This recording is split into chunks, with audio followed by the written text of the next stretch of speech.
noches, bienvenidos a Noticias 22. Qué alegría estar con ustedes en este martes 2 de marzo, en el que tenemos, por ejemplo, para compartir con ustedes, vamos a platicar acerca del Festival de Cine de Berlín en la Cineteca Nacional.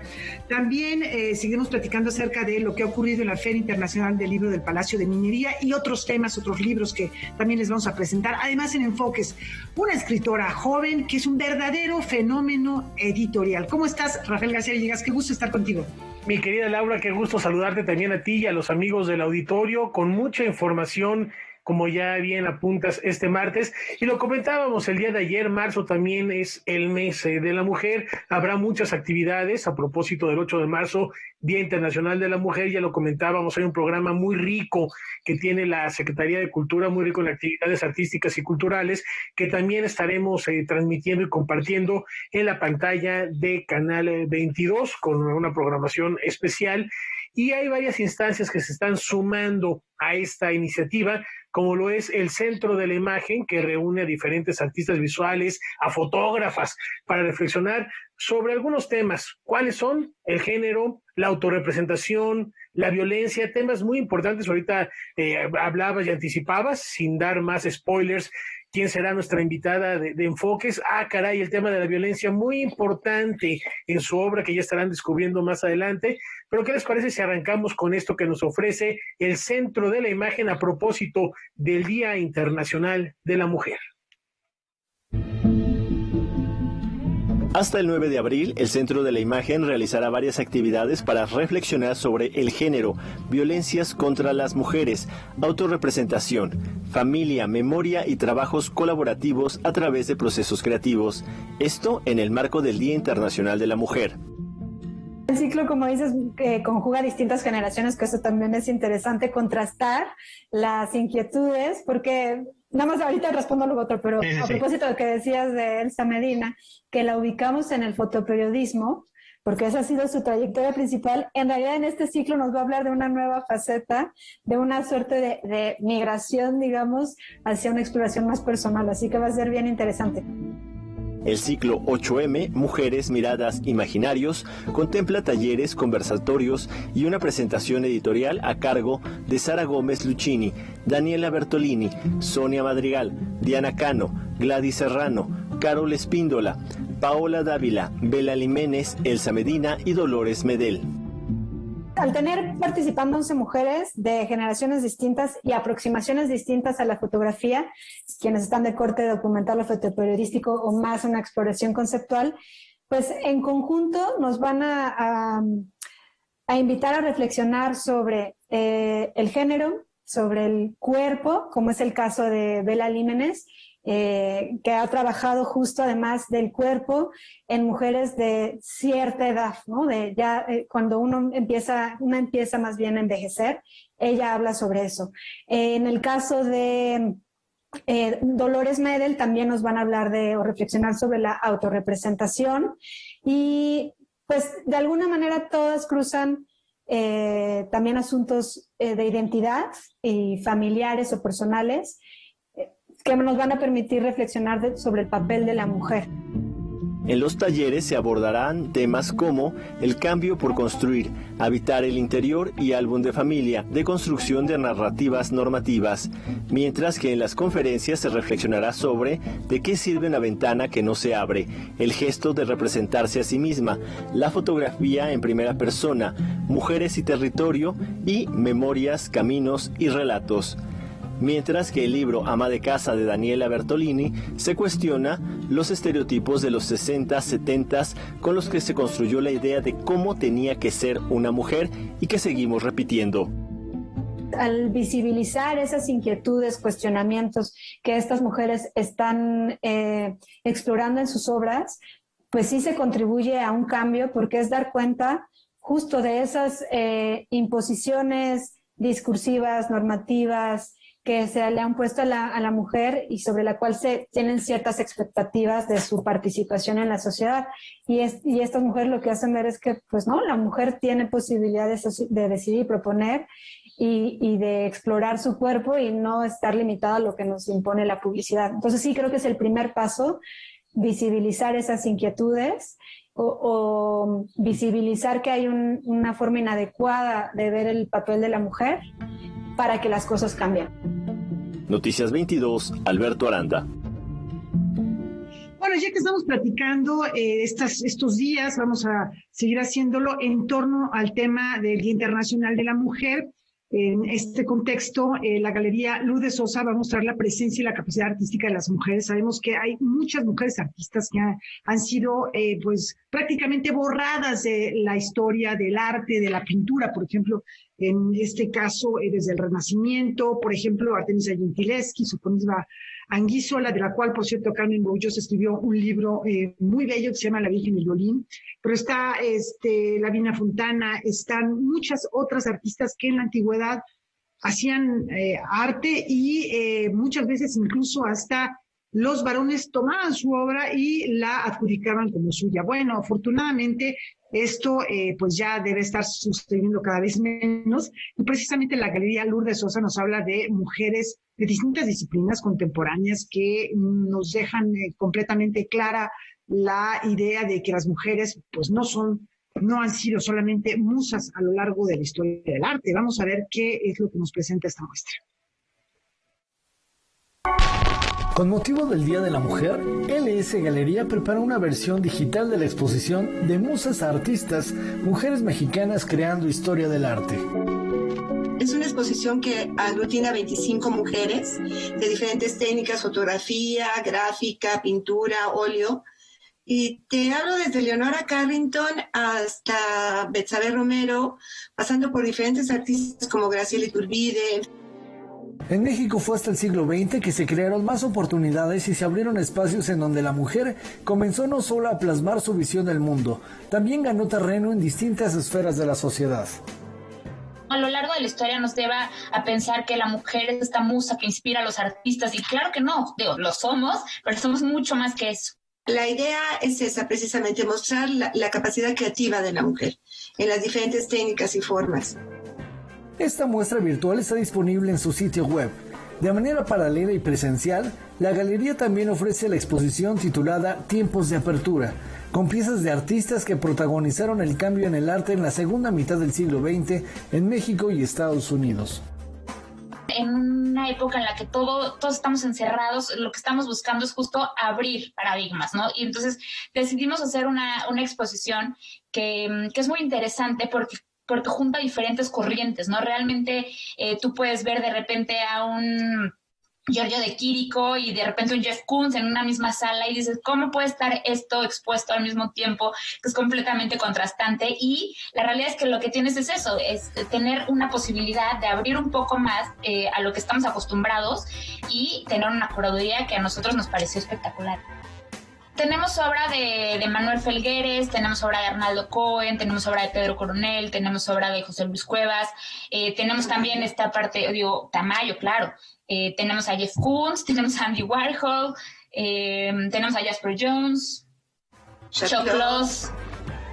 Esta muestra permanecerá hasta el 15 de abril y podrá visitarse a través de citas. Pueden hacer la cita para ir a visitarlo, porque queremos hacerlo todo de manera con todas las reglamentaciones de salud. Pero por cita la van a poder visitar presencialmente, que siempre ver una pieza en vivo es diferente, pero el recorrido digital va a ser lo más cercano que podamos y por nuestras redes sociales les vamos a dar los accesos. Noticias 22, Óscar Cortés.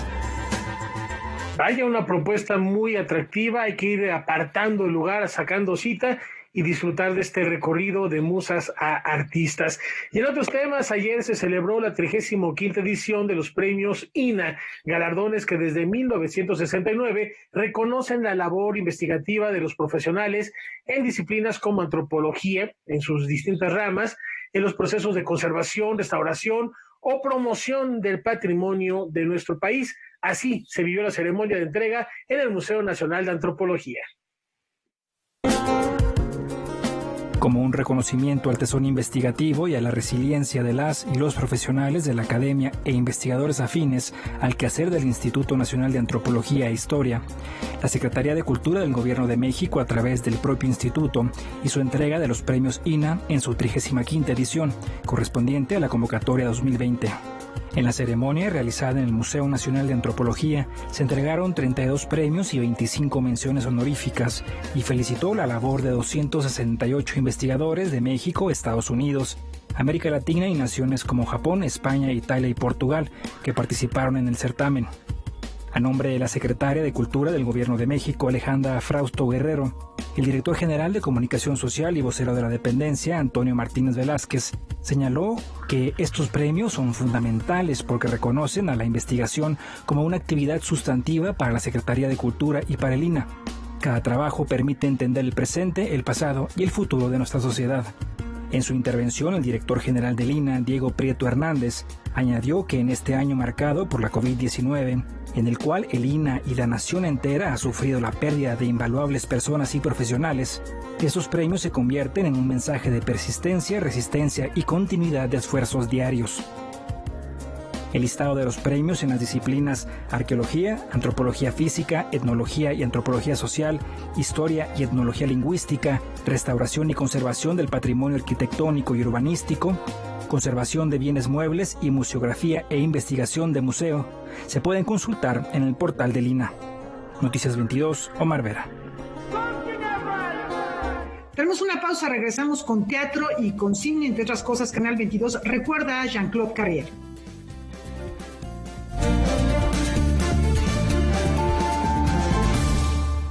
¿De qué estás hecho, México? Recuerda la fuerza de la gente que te fundó. En ti está el espíritu de la lucha, no por elección, sino por consecuencia. No elegimos ser guerreros.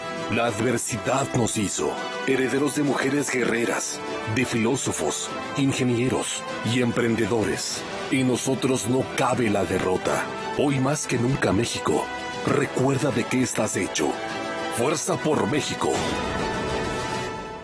En el PES cabemos todos. Ciudadanas, ciudadanos, simpatizantes, militantes del PES. En este 2021 demostremos que otra política es posible. La política de la paz, reconciliación y la solidaridad. Como sociedad, no nos gusta que se gasten nuestros recursos en partidos políticos. Que se utilicen en cosas que no nos dan beneficio. Nosotros creemos que en México, la Casa Deportiva de Animales no debería existir. Acércate a nosotros. El Partido Encuentro Solidario es la casa de todos. México hoy tiene una nueva opción. Partido Encuentro Solidario. Ay, mi Elenita, deberíamos organizarnos y hacer algo por el Estado de México. Así es, Emanuel. Por eso es importante que todas y todos participemos. El próximo 6 de junio en el Estado de México elegiremos diputaciones locales e integrantes de los ayuntamientos. Participa. Ya sabes qué hacer. IEM, Instituto Electoral del Estado de México. Ya sabes qué hacer.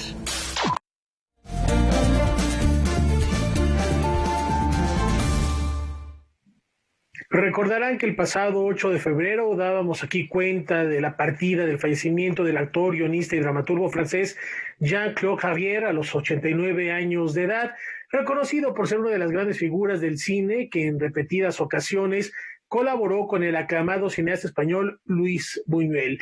Para recordarlo, hoy a las 10 de la noche, Canal 22 transmitirá el último guión de Javier Espada y Gasco Resti. Julio López nos da un adelanto de lo que vamos a disfrutar aquí en la pantalla de Canal 22. Mis abuelos tenían un palco privado. Venía aquí toda la familia. Como los señores, ¿no? Eso. Y aquí venía a ver pues sus primeras obras de teatro. Una cosa que poca gente sabe es que tu padre también era un actor. Este martes 2 de marzo, Canal 22 celebra el legado del escritor y guionista Jean-Claude Carrière con la proyección de la película El último guión, Buñuel en la memoria, dirigido por Javier Espada y Gaizka Urresti. Mi padre escribió aquí en Zaragoza su primer guión. El proyecto de filmar El último guión fue una propuesta del propio Jean-Claude Carrière, que vino a Calanda, vino al Centro Buñuel, que yo había creado para impartir una masterclass de escritura de guión. Entonces vino a impartir el taller. Cuando visitó el Centro Buñuel me dijo muy serio si lo podía visitar él solo. Yo le dije que sí, claro. Y me di cuenta que para él era importante, era una forma de encontrarse también con algunos fantasmas del pasado, ¿no? Con los recuerdos y la memoria de Luis Buñuel. Y entonces me dijo, mira, yo te propongo ir a todos los sitios en los que he estado con Buñuel para grabar a cámara mis recuerdos. Y entonces, claro, yo me dije, esto es maravilloso, pero pensé que detrás de esa propuesta había una película documental, no solamente hacer un material de archivo para investigadores, ¿no? Y entonces se lo propuse a Gaiska, que aceptó de inmediato, y así surgió el proyecto. A finales de los años 60, Carrier le había propuesto un proyecto similar a Buñuel. Durante 4 semanas estuvieron en México escribiendo las memorias del cineasta, que dieron como resultado el libro Mi último suspiro. Ahora le toca al propio Carrier contar su versión de los hechos. Este es un viaje por la memoria y los sentimientos del escritor. El filme se desarrolla en España, Francia, Estados Unidos y México. En los estudios Churubusco, Carrier y la actriz Silvia Pinal recordaron un encuentro fortuito difícil de creer. Fíjate, llenas de miel, de tierra, con los pelos parados, y llega Marilyn Monroe hecho un cuero. Me dice, véngase Silvia, me decía don Luis, véngase. Yo, don Luis, ¿qué me voy a parar en estas fachas con esa mujer ahí? Cuando están rodando El Ángel Exterminador, visitó el rodaje Marilyn Monroe, y ella cuenta cómo tanto Gabriel Figueroa como Luis Buñuel estaban entusiasmados de conocerla, ¿no? Sin embargo, Jean-Claude Carrier dice, pues a mí me dijo que no le hizo ningún caso. Y doña Silvia Pinal decía, no, ¿qué va? Estaban ahí parados por ella, encantados de que estuviera ahí un mito del cine mundial ahí al lado. Entonces, como que discutían amigablemente sobre esto. Yo era muy joven y Buñuel quería encontrar guionistas jóvenes, franceses, con un conocimiento bastante bueno de la provincia. A casi un mes de su fallecimiento, Canal 22 rinde homenaje a Jean-Claude Carrier con la película El último guión, Buñuel en la memoria, que se transmitirá hoy a las 10 de la noche. Noticias 22, Julio López. Legendaria en mi vida. Oigan, qué gran oportunidad para ver este material. Yo creo que muy pocas veces se presenta, así que no la perdamos. Y además por Canal 22, completamente gratuito, cómodos en casa. Vamos a seguir platicando acerca del séptimo arte. Como lo hemos mencionado a lo largo de estos días, el Festival Internacional de Cine de Berlín tuvo que adaptar su programación a las condiciones que estamos viviendo todos, ¿no?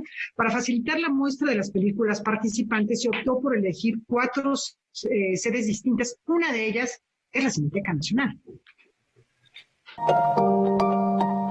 Lo mejor de la Berlinale 2021 ha llegado a las pantallas de la Cineteca Nacional. En colaboración con el Instituto Mexicano de Cinematografía y los estudios Churubusco, el recinto de Joco colaborará este año con el Festival Internacional de Cine de Berlín a través del European Film Market, un programa que año con año permite a productores, distribuidores y agentes de ventas de todo el mundo ver películas de diferentes secciones de la fiesta fílmica alemana.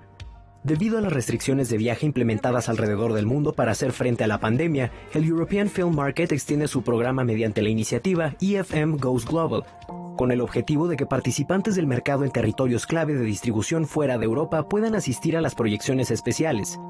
Durante los primeros días de marzo, la iniciativa tiene 4 grandes sedes: la Ciudad de México para el mercado de América Central, Sao Paulo para América del Sur, Tokio para el mercado asiático y Melbourne para Oceanía.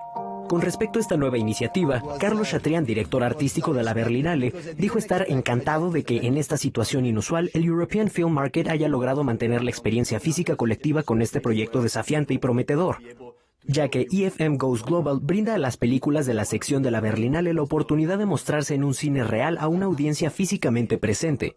Es por lo anterior que durante los primeros 3 días del mes en curso, la Cineteca Nacional será el punto de encuentro entre productores, distribuidores y agentes de venta de la región, quienes podrán ver en funciones privadas y bajo estrictas medidas sanitarias las 15 películas internacionales que conforman la programación de la Berlinale. Entre ellas, el nuevo largometraje de Alonso Ruiz Palacios, una película de policías, y cintas como Petit Maman, de la aclamada directora detrás de Retrato de una mujer en llamas, Celine Sciamma, y Next Door, la ópera prima del actor alemán Daniel Brühl. Con información y texto de César H. Meléndez, Rodrigo Peredo, Noticias 22. Bueno, ya lo oyeron, ahí lo tienen. Hay que ir armando la agenda cinematográfica con todas las medidas sanitarias pertinentes, por supuesto, para disfrutar aquí en México lo mejor de la Berlinale, que ya en junio tendrá esta segunda etapa donde conoceremos los resultados y cuál será el destino de las cintas que están compitiendo por ese Oso de Oro. Y en otros temas, se ha puesto muy de moda este rover, el Perseverance, que llegó al planeta rojo, allá a Marte. Y la pregunta aquí, en caso de que pudiéramos habitar otro planeta, ¿qué significaría para los humanos en términos sociales y naturales? Hay algunas teorías conspirativas que aseguran que Marte estuvo habitado por una raza similar a la humana y así lo dejaron. Para allá vamos con el planeta Tierra, esperemos de verdad tomar conciencia antes de que este destino nos alcance, y los planetas que son similares a la Tierra están muy lejos, pero este es un ejercicio de imaginación, es un ejercicio escénico que nos invita a realizar el Teatro La Capilla con la puesta en escena. Hasta luego. Los volverás a ver algún día. Un hombre tiene la oportunidad de despedirse de sus hijos, quienes están por viajar a Marte para intentar colonizarlo. Esa circunstancia desata una profunda reflexión sobre la vida, los recursos naturales y la familia. Es una historia interpretada por Boris Schumann llamada Hasta luego, escrita por el dramaturgo suizo Antoine Jacob.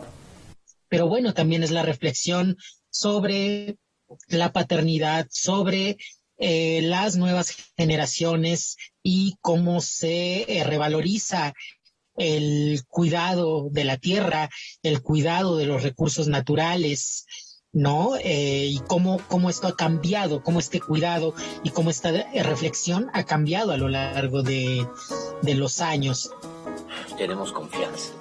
La tecnología está ahí, pero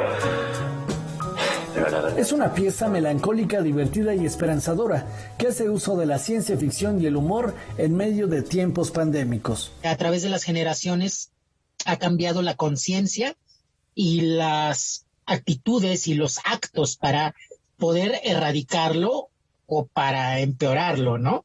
En este caso, pues bueno, hay una visión radical de una ida, de una partida, ¿no? Para ya no estar en este mundo y estar en otro. El montaje está a cargo de la compañía Los Endebles y la dirección por Daniel Bretón. Es una obra que vamos a tener los miércoles del 24 de febrero al 24 de marzo, tal vez con posibilidad de extender alguna función más. En la plataforma virtual de Teatro La Capilla, las entradas son por vía Boletópolis, y Boletópolis cuenta con una sala virtual en la cual da el acceso a nuestra plataforma virtual. ¡Vamos, jóvenes! Necesitamos brazos allá arriba y cerebros. Noticias 22, Óscar Cortés. Bueno, la verdad es que los fragmentos que estábamos viendo se ve muy bien el montaje, además con Boris Schumann. Es una garantía que va a ser una pieza así como se nos está presentando, llena de humor, de melancolía, de profundidad, de dramatismo. Fíjense que les tenemos dos recomendaciones antes de irnos a la pausa. La primera es que Canal 22 va a seguir recordando a grandes periodistas, reconociendo, mostrando el trabajo de grandes periodistas de México. Mañana, miércoles 3 de marzo, a las 10:30 de la noche, van a poder disfrutar de la transmisión de Jacobo Zabludovsky, El hombre tras la noticia. Es un documental realizado por Elvira García, con el que nos vamos a acercar no solamente al trabajo, sino a la infancia, a las pasiones, a la vida familiar de este periodista mexicano tan conocido. Y tenemos otra recomendación, ¿no, Rafa?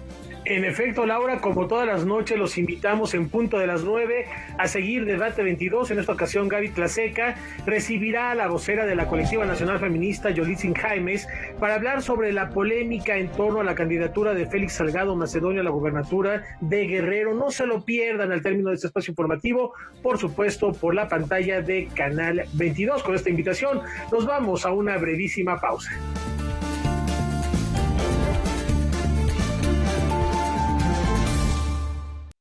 Cuando llegó la hora de luchar por la libertad y hacer que México siguiera adelante, ninguna de ellas, ninguno de ellos se echó para atrás.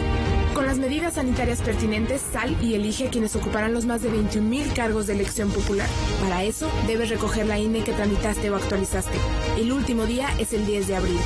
No lo dejes para el último. Si no la recoges, no podrás votar en las elecciones más grandes de la historia. El 6 de junio, el voto sale y vale. INE. En los momentos difíciles de esta pandemia hemos aprendido a priorizar lo importante, el bienestar de nuestros seres queridos. Por eso en Morena donaremos la mitad de nuestro presupuesto para la compra de vacunas contra el COVID-19. Mientras otros partidos gastan ese dinero en propaganda llena de mentiras, para nosotros por encima de todo está primero la salud de los y las mexicanas. Porque el dinero, como el poder, solo sirven si se ponen al servicio del pueblo. Morena, la esperanza de México.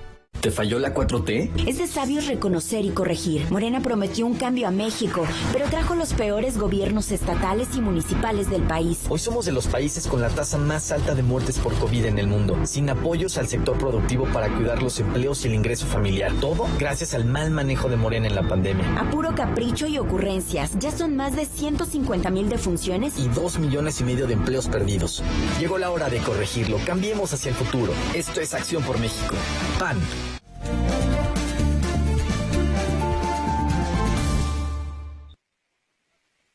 Luego de casi 2 semanas de trabajo, la Feria Internacional del Libro del Palacio de Minería ha concluido, pero nosotros aquí les tenemos varias recomendaciones. De cualquier modo, son libros, pueden acudir a ellos y vale la pena que conozcan estas presentaciones que se realizaron durante el encuentro editorial. Por un lado, tenemos un trabajo de Antonio Rubial en el que nos explica la complejidad de la evangelización en tiempos de la conquista.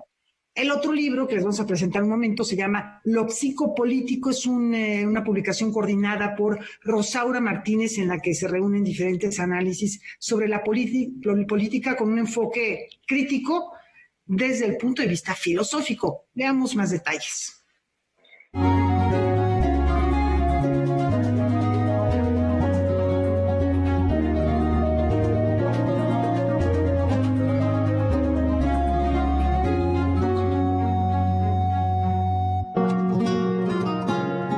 Dos libros surgidos en la Facultad de Filosofía y Letras de la máxima casa de estudios fueron presentados en la 42ª edición de la Feria Internacional del Libro del Palacio de Minería.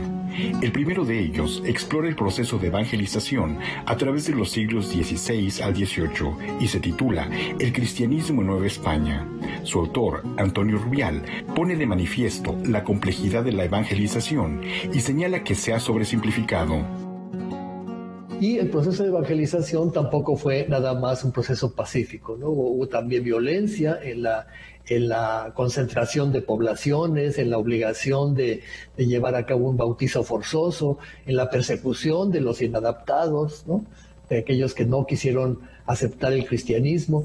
Y todo esto pues nos hace ver que este lugar común no es funcional, ¿no? Y el otro lugar común es que la conquista terminó en el siglo XVI, igual que la evangelización, y eso también es totalmente falso, ¿no? Los 3 siglos virreinales fueron siglos en los cuales conquista y evangelización fueron, procesos simultáneos. Al paralelismo entre el proceso de conquista y colonización y el de adoctrinamiento religioso, el historiador suma la transversalidad de la evangelización que pasa por las diversas culturas nacionales, sus diversas lenguas y por todo el territorio del país. No podemos seguir concibiendo este país como un país unido, unificado y uniforme, ¿no? Es un país multirregional, multicultural, y esto obviamente tiene que ver con una realidad prehispánica y con un proceso de conquista, colonización y cristianización distinto en las diferentes regiones, ¿no? No es lo mismo la conquista y la evangelización que se realizó en Oaxaca, en Chiapas o Yucatán, que la conquista que se hizo en Chihuahua, en Sonora o en Baja California. La desaparición de los 43 estudiantes normalistas de Ayotzinapa detonó en el seminario Filosofía y Psicoanálisis como fronteras críticas de lo político, una reflexión que ahora cristaliza en el libro Lo psicopolítico, coordinado por Rosaura Martínez, y en el que se reúnen 11 textos de diferentes autores. ¿Qué es lo que nos constituye como entidades políticas a los seres humanos, ¿no? ¿Qué hacemos? ¿Cómo nos constituimos como sujetos dentro de una sociedad? ¿Cómo es que una sociedad se construye a sí misma a partir de ciertas formas de la subjetividad, a partir de ciertas prácticas, de ciertas posibilidades? Y por supuesto, el pensamiento de Freud, en términos de psicología, pues, es para nosotros fundamental en la medida en la que elaboró una de las críticas más fundamentales y más monumentales a la cultura, ¿no? La cultura de Occidente. subjetivación, ¿no? Con diferentes formas de sujetos y de diferentes lugares a partir de los cuales subjetivan los individuos en la cultura, ¿no? Por ejemplo, a partir de la mirada, a partir de la crisis, a partir del duelo, a partir de la violencia de género, evidentemente, de cierta forma de la sublimación también. En fin, cada autor y autora discurre por diferentes lugares en este registro paradójico. El cristianismo en Nueva España aparece en el Fondo de Cultura Económica y lo psicopolítico aparece en una coedición entre la Facultad de Filosofía y Letras de la UNAM y Ediciones Monosílabo. Noticias 22, Víctor Gaspar. Y continuamos con los ecos de la Feria del Libro del Palacio de Minería, que cómo extrañamos que fuera presencial este año. Esperemos ya reencontrarnos en 2022 en este importante fiesta, en este importante encuentro editorial que reúne, como lo ven, variopinto temática de todos los rubros, y no la excepción también con lo que ha presentado el Fondo de Cultura Económica, que se adentra al noveno arte, se adentra al mundo del cómic con una colección que vale la pena considerar. Recuerden que las librerías están abiertas, es muy importante ir tomando nota, tomar las medidas sanitarias precisas y acudir y tener estos libros a la brevedad posible. El Fondo de Cultura Económica lanzó los primeros títulos de la colección popular de cómic, que tiene el propósito de ofrecer ejemplares y autores de culto. Entonces dijimos, hay que llevar una colección de cómic rompiendo dos cosas. La primera es el precio y la segunda era una red de distribución muy fuerte, tirajes grandes para poder abaratar y calidad. Que esto recogiera las dos grandes vertientes por donde se está moviendo la historieta, la novela gráfica, vamos a darle su nombre justo para no usar cómic. La novela gráfica, ¿qué es? La testimonial, donde algunos autores han hecho cosas como Maus de Spiegelman, como los trabajos sobre Bosnia y que son narrativa reportaje, y la otra es pura creación fantástica. Los títulos que ya se encuentran disponibles son Los años de Allende, de Rodrigo Elgueta y Carlos Reyes, donde se conjugan la historia y la ficción para ofrecer un panorama de lo que fueron los 1000 días del primer gobierno socialista de Chile. Y el otro ejemplar es Hot LA, de Horacio Altuna, que narra cómo dos pandillas emblemáticas de la ciudad de Los Ángeles se unieron en el año de 1992 para luchar contra la injusticia y el racismo, tras el arresto de un taxista afroestadounidense. El más caro de los primeros que sacamos va a costar 140 pesos y el más barato 85. Agárrate, 85, ¿sí? Y para distribución en librerías, no vamos a llegar a kioscos y a puestos de periódico. Tendremos una colección de 10 títulos en un año y espero que haya una fuerte respuesta de jóvenes y de lectores adultos. Noticias 22, Óscar Cortés. Bueno, pues ahí tenemos varias opciones literarias. Y ahora les vamos a platicar acerca de algo que hemos venido haciendo desde principios de año, que hemos revisado las novedades que nos ofrecen las editoriales independientes. Ahora toca el turno a Cataria, que a pocos años de su creación ya cuenta con autores muy importantes en su catálogo. Vamos a ver qué es lo que tienen en estos meses.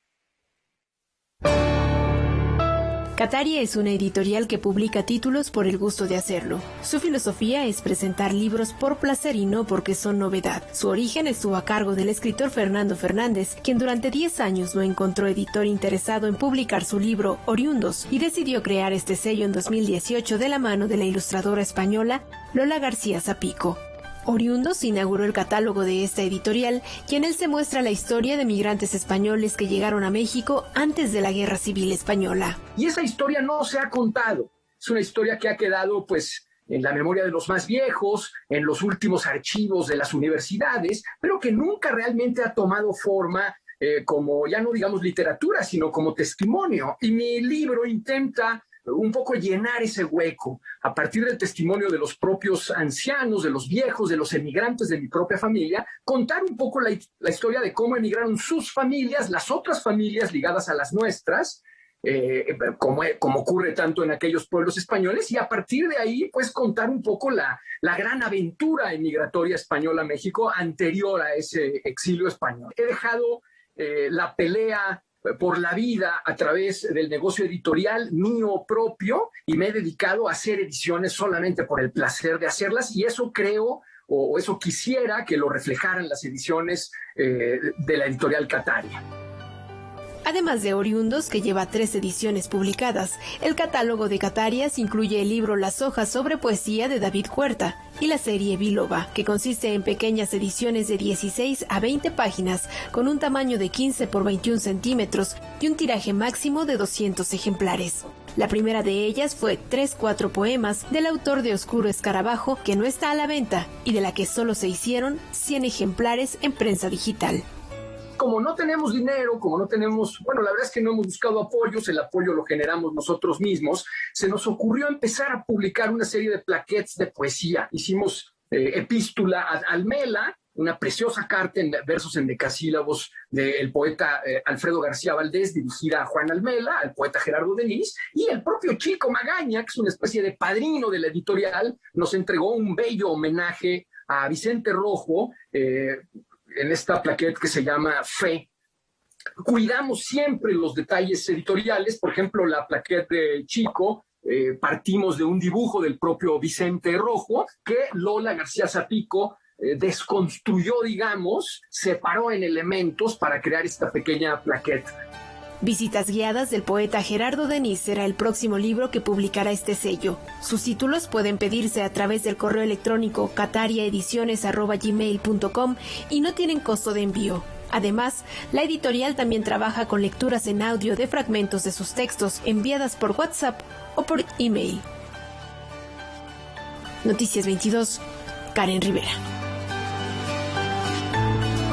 Es momento de hacer una brevísima pausa. Antes les informamos que la Asociación de Televisiones Educativas y Culturales Iberoamericanas, la ATEI, ya publicó la convocatoria para el primer certamen audiovisual iberoamericano de divulgación cultural y científica, una iniciativa que reconoce la creatividad e innovación de las producciones audiovisuales en toda la región, estrenadas entre 2019 y 2020.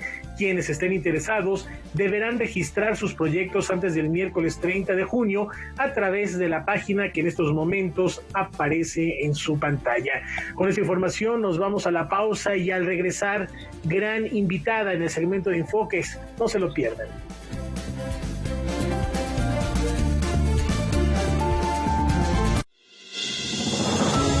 Canal 22 es arte, conocimiento, diversidad, imaginación, opinión, pluralidad,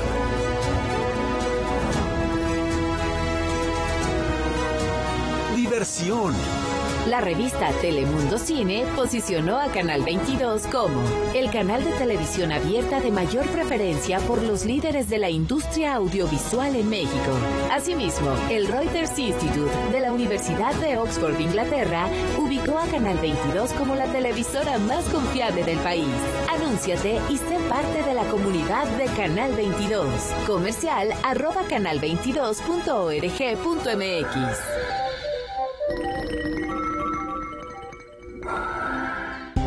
Hoy en punto de las 9 de la noche platicamos de la polémica que hay en torno a la candidatura de Félix Salgado Macedonio y por supuesto la resolución de la Comisión Nacional de Honestidad y Justicia de Morena. Platico con Yolitzin Jaime, vocera de CONAFEM, y con Óscar Valderas, periodista especializado en seguridad. Yolitzin. Hola, buenas noches. Un violador no será gobernador. Óscar, ¿de qué hablaremos contigo? Buenas noches. ¿Quién es Félix Salgado Macedonio, el señor de los Table, el hombre que gobernó un sórdido Acapulco en 2005 y 2008? De esto y más vamos a platicar con Yolitzin y con Óscar en punto de las 9 de la noche. Soy Gaby Tlaseca. Debate 22 con Gaby Tlaseca. Martes, 21 horas.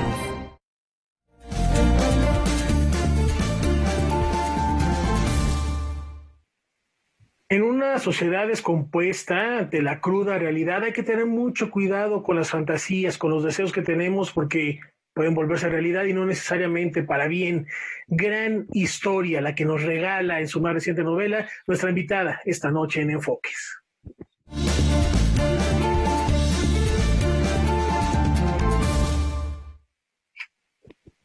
Una ama de casa atractiva y adinerada despierta el deseo en dos jóvenes, uno de ellos sin oficio, aunque proveniente de una familia con recursos. El otro de origen humilde, ejerce como jardinero, labor que detesta.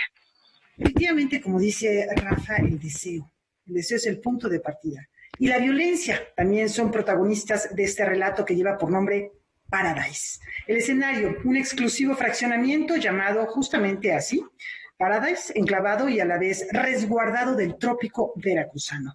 Qué gusto poder platicar unos minutos con Fernanda Melchor, autora de esta novela de reciente edición. Gracias por esta conexión con Canal 22, Fernanda. Querida Laura, el gusto es mío, de verdad es un gran placer y un honor estar aquí platicando con ustedes, por supuesto. Si te parece bien, vamos a platicar un poquito sobre algunos aspectos de tu trayectoria literaria para enmarcar la publicación de Paradise, así, no Paradise, sino Paradise, hasta el acento esdrújulo, editado por Literatura Random House, ahí sí. Fernanda, entiendo que tu familia no prestaba mucha atención a las lecturas que tú hacías desde muy chica. Esto hizo que no tuvieras restricciones. ¿Me puedes platicar algunos de aquellos primeros títulos a los que te acercaste o a los que tuviste acceso? Bueno, de muy pequeñita, pues en general leía lo que hubiera en casa, ¿sabes? O sea, y eran libros que acabaron en la biblioteca familiar por un poco el azar, ¿no? Porque eran clásicos, cosas como los libros de Mark Twain, ¿no? El Tom Sawyer, el Huckleberry Finn, la cabaña del tío Tom, como clásicos americanos, ¿no? Que estaban muy traducidos en esa época. Y luego ya más adolescentita, ya llegando como a los 12, 13, tengo un tío maravilloso, mi tío Roberto, que, bueno, él sí es un lector, entonces cuando iba a su casa, pues me robaba los libros que él estaba leyendo, ¿no? Y que eran, pues ahí conocí, por ejemplo, El beso de la mujer araña de Manuel Puig, o conocí La insoportable levedad del ser de Miguel Kundera, bueno, me apasioné con los thrillers de asesinos, como tipo El silencio de los inocentes de Thomas Harris o El perfume de Patrick Susskind, ¿no? Que en los 90 estuvo muy, muy de moda y pues en realidad nadie se fijaba qué andaba yo leyendo. De repente mi tío como que decía, ¿por qué esta niña está leyendo? Exacto, ¿no? Pero El nombre de la rosa, por ejemplo, ¿no? Entonces eran como títulos muy populares que a veces mi tío compraba en puestos de revistas y que me permitieron empezar a hacerme una cultura, ¿no? Ibargüengoitia, por ejemplo, en estos pequeños libritos de Alianza 100, o el propio Juan Rulfo, no sé, Pío Baroja, como que, no sé, yo leía lo que me encontraba. Sinceramente, yo leía hasta la etiqueta del shampoo. O sea, era una niña bastante precoz y en esa época me gané mi apodo, que en la familia era la pequeña Laruz. Me decían así porque cuando nadie conocía una palabra yo sabía qué significaba, ¿no? Porque era una lectora empedernida y pues fue un vicio que desarrollé como desde muy temprana edad y que para mí fue un espacio siempre de libertad, porque como bien dices, pues nadie se preocupaba por lo que yo leía, ¿no? Entonces, pues sí, la niña estaba ahí muy tranquilita leyendo y pues de repente eran cosas bien fuertes. ¿Y cuándo empiezas a ya ejercer, a escribir, no digamos profesionalmente, pero esos primeros textos, ¿cuándo surgen? Más o menos por esa edad, yo diría, yo creo que debí haber tenido mi primera intención de escribir una novela como a los 14. Obviamente yo estaba obsesionada con Anne Rice en ese entonces, con novelas de vampiros, entonces yo estaba escribiendo mi saga vampírica que ocurría en Veracruz. Obviamente era una porquería, ¿no? Pero yo pasaba muchísimas horas escribiendo de noche, escondidas, me encantaba.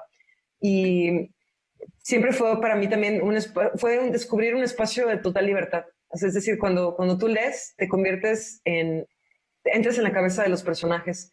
Y cuando escribes, es incluso mejor, ¿no? Eres capaz de todo. Puedes escribir de cosas que jamás te atreverías a decir o hacer en persona. Entonces, para mí fue algo totalmente liberador y una forma de expresar las cosas que más me preocupaban, que más me interesaban. Fernanda, yo recuerdo tu participación, porque la seguí muy bien en el Virtuality Literario Casa de Letras, organizado por la UNAM en 2007, en el que resultaste ganadora. La experiencia te ponía a competir, para quienes no lo conocieron, con otros autores, autoras jóvenes, en tiempo real, con participación del público, opiniones en línea, en fin. Había retos que había que resolver, que había profesores o tutores que lanzaban una propuesta, una idea, y había que hacerlas.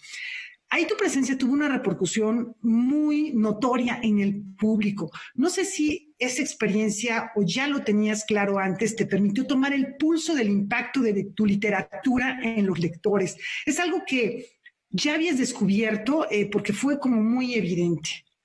En realidad fue algo totalmente nuevo para mí, ¿no? Que me dejó muchísimo crecimiento, sobre todo en ese contacto con los lectores.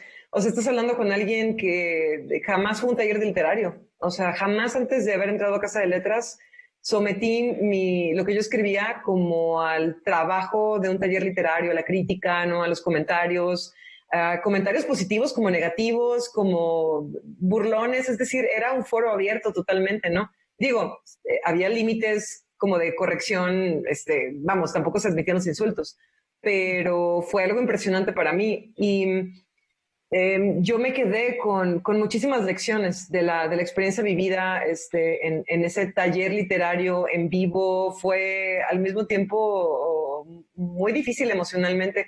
Yo tenía 24 años, ¿sabes? O sea, venía de Veracruz, te digo, no tenía ningún tipo de experiencia comentando, por ejemplo, los textos de otros, y crecí muchísimo en ese taller organizado por la UNAM. De hecho, estaba yo hace poco leyendo por ahí algunos comentarios y me asombró la capacidad que yo tan joven tenía para hablar acerca de literatura, la manera tan rápida en la que me hizo un vocabulario para poder reflexionar en torno a estos temas formales, ¿no? Estilísticos y técnicos. Y pues, no sé, me da mucha ternura todavía, ¿no? Esa muchacha, ¿no? Que ganó ese concurso y que después, pues sí fue una especie de catapulta, ¿no? O sea, yo no tenía un libro todavía que ofrecer, pero un montón de gente se empezó a interesar por lo que yo hacía y fue un gran regalo. Y has tenido, bueno, desde entonces ha crecido mucho tu presencia en medios, has tenido colaboraciones en muy diversas publicaciones, has hecho crónicas con Aquí no es Miami, las novelas Falsa Liebre y Temporada de Huracanes. Bueno, esta última temporada de Huracanes pues fue un verdadero fenómeno. El tratamiento y la trama en estos libros son distintos al que ahora presentas en Paradise, pero pareciera que hay algunos elementos que a mí me resuenan. Pareciera que hay una ola que arrastra a los personajes o a las personas, en el caso de las crónicas, hacia circunstancias oprobiosas o violentas, como si fuera algo inevitable. Esto es difícil de digerir a veces, ¿no? Como lector. Bueno, es como parte de un trabajo de exploración que ya llevo varios años haciendo, ¿no? Y que siento que con Paradise no precisamente se cierra un ciclo, pero jamás me atrevería a decir que Falsa Liebre, Temporada de Huracanes y Paradise son una trilogía, pero creo que definitivamente hay un aire de familia, totalmente, ahí en esos libros. Definitivamente la violencia tiene que ver. Fernanda, solamente para mencionar la primera línea de Paradise, porque no les vamos a contar de qué se trata la trama, pero bueno, está la primera línea así, dice: todo fue culpa del gordo. Eso iba a decirles. Todo fue culpa de Franco Andrade y su obsesión con la señora Marianne. Bueno, desde la primera línea ya decimos, aquí algo va a salir muy, pero muy mal. Hay una estrategia muy clara, literariamente hablando. Tu obra tiene lo que los críticos llaman un rigor formal muy bien establecido. ¿Quiénes fueron, ya que tú estudiaste periodismo, tus grandes maestros en el arte de narrar, ya que no estuviste pues justamente en estos talleres? No sé si precisamente escritores, escritoras o propiamente, no sé, personajes de otras disciplinas. Sí, por supuesto, ¿no? Definitivamente muchísimos escritores, sobre todo pienso escritores mexicanos, periodistas, definitivamente Truman Capote como escritor y como escritor de no ficción, por así decirlo. Todavía recuerdo el impacto que que repercutió en mí al leer A Sangre Fría cuando estaba en primer semestre de la carrera, ¿no? Pienso en el periodismo americano, ¿no? En este nuevo periodismo americano que definió lo que yo quería hacer en la carrera de periodismo, a donde yo me quería dirigir. Y por supuesto mexicanos, bueno, Rulfo, ¿no? Inmenso siempre, pero también, por ejemplo, José Agustín, también, por ejemplo, Vicente Leñero, también Rosario Castellanos, creo que muchísimo, ¿no? Pero al mismo tiempo también el cine, ¿no? Y yo diría incluso la televisión. Pienso, bueno, hay un epígrafe de David Lynch. Me encantan las películas de David Lynch. Creo que es un artista inspirador y siempre he tratado también como de incorporar estas atmósferas al mismo tiempo inquietantes, con cierto humor negro, ambiguas, ¿no? Sobre todo hablar de la ambigüedad del ser humano, este ser capaz de la más grande ternura y de las peores bajezas. Siempre ha sido una preocupación que yo he tenido, ¿no? Me gusta reflejar eso en mis novelas, y eso es lo que tiene Temporada de Huracanes y también lo tiene Paradise. Yo creo que en Paradise es incluso todavía un poco más crudo, y la voz que encontré ahí fue un poco más personal, ¿no? Y un poco más... yo quería en Paradise realmente exhibir un poco de la cobardía que siempre hay detrás de la violencia, de esta actitud de Polo, de echarle la culpa al gordo, de echarle la culpa a su mamá, de echarle la culpa a su prima, echarle la culpa a todo el mundo menos a él, ¿no? Y que es una violencia solapada que también tiene fuertes consecuencias, lo mismo que la violencia cruda y dura de enterrar un cuchillo o de disparar con un arma. Uh-huh. Aquí tanto Polo como Franco, que son los dos jóvenes que mencionaba al principio, que están al centro del relato, son chavos que nos hablan de una juventud desesperanzadora. Vienen de medios y circunstancias que son prácticamente opuestos, pero pues no hay camino para ellos, no hay salvación. Es muy desalentador esta visión de estos dos jóvenes tan diferentes. Tenía muchas ganas de hablar acerca de lo profundamente solitaria que puede ser la adolescencia, ¿no? Tenía muchas ganas de hablar de este momento, ¿no? De crisis existencial que se vive en la adolescencia. Es decir, sí, la en México, ¿no? Y sí, también cualquiera de nosotros puede ser una víctima y cualquiera de nosotros puede convertirse en victimario. Lo tenemos dentro de nosotros. Pero creo que la adolescencia además es un momento muy extraño, difícil. Uno se siente, no puede regresar a la infancia, pero tampoco hay un futuro claro. Ya tiene su personalidad más o menos definida, pero al mismo tiempo está en busca de una identidad. Es decir, creo que es un periodo de crisis y me interesaba muchísimo poner a estos personajes, ¿no? Justo en ese momento. Yo creo que a pesar de toda la violencia que habita en sus corazones y de todas las circunstancias, ¿no? Que los empujan, como tú bien dices, hacia un destino muy, muy cruel, hay una profunda soledad en estos muchachitos, porque finalmente creo que se revela que son niños, vamos, desesperados. Y totalmente, pues, aislados de su familia o con una relación muy endeble con ella, o una relación que no es satisfactoria. Vamos a recomendar a todo nuestro público que se acerque a Paradise. Es una novela que se van a leer pues de un tirón inmediatamente, porque también el lenguaje, que es muy importante, resulta central. Hay un gran trabajo ahí. Sin embargo, para el lector pareciera que las palabras brotan con una viveza, una naturalidad, una rudeza, una brutalidad también con la que crecen estos sauces de los que hablas, las palmeras, los aguacatillos, los amates que crecen ahí en la selva veracruzana. Y bueno, sí, resulta perturbador definitivamente, y de pronto nos vamos a reír y nos sentimos un poquito culpables por reírnos de ciertos giros lingüísticos y ciertas acciones en este libro.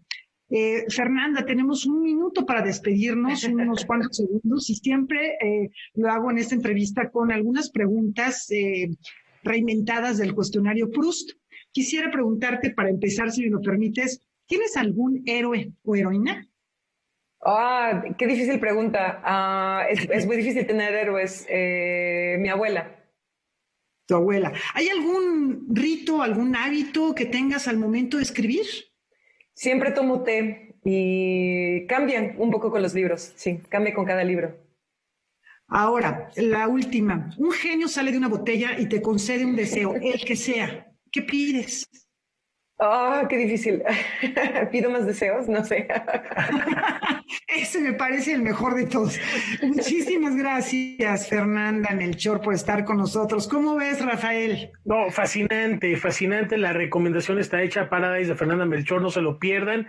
Una manera de pensar en la realidad. Aquí sí, cualquier semejanza de la realidad con la novela es más que una coincidencia. Es impresionante cómo lo va abordando Fernanda en su libro y sí nos deja muchas reflexiones. Muchas gracias por estar aquí con nosotros, Fernanda. Y Laura, nos vamos a despedir como es costumbre con música, hoy recordando a 121 años de su natalicio a uno de los grandes compositores, sin nacionalizado estadounidense, pero de origen alemán, Kurt Weill, un autor que experimentó inclusive entre su variedad de ritmos con el jazz, que una vez radicado en Estados Unidos hizo mucha música y muchas colaboraciones con los grandes jazzistas de la época. No obstante, durante la Segunda Guerra Mundial fue muy reconocido. Él colaboró muy cercanamente con Bertolt Brecht, lo recordarán, este gran dramaturgo. Está la ópera de los 3 centavos, que es extraordinaria, de verdad, tanto musical como dramatúrgicamente, y representaban todo lo que combatía el nazismo. Kurt Weill fue alumno de Engelbert Humperdinck, nada más por mencionar esta beta musical, y de la época de los grandes compositores perseguidos por el régimen nazi, e insisto, ya con esta fusión con el teatro, uno de los grandes creadores del teatro expresionista alemán. Hoy los vamos a dejar con una probadita de su talento, de sus creaciones que nos lega, recordando a este célebre compositor alemán. Muchas gracias, nos vemos mañana.